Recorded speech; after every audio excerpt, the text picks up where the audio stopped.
the financial blockade has had extremely adverse human rights impacts. Obviously, the origin of the current economic crisis is in the fall, the dramatic fall in the price of oil. But normally, you would be able to fix that.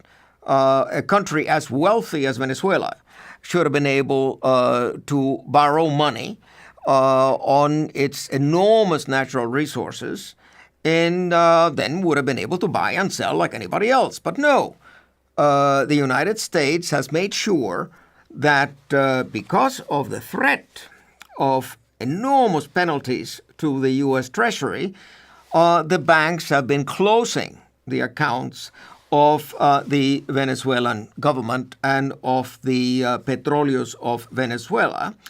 Already in July 2017, Citibank unexpectedly decided, without prior notice and arbitrarily, to close the bank accounts of the Central Bank of Venezuela and the Bank of Venezuela in November 2017.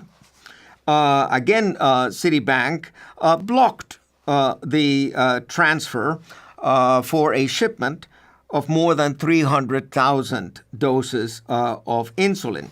In November 2017, the company Euroclear retained $1.65 billion that the Venezuelan government had paid for the purchase of food and medicine.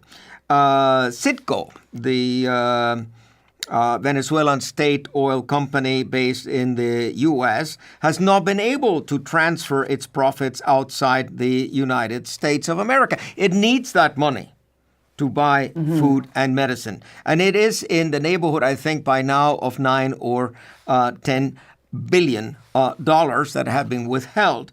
There again, Wells Fargo Bank withheld and canceled payment of $7,500,000 made by Brazil to Venezuela for the sale of electricity.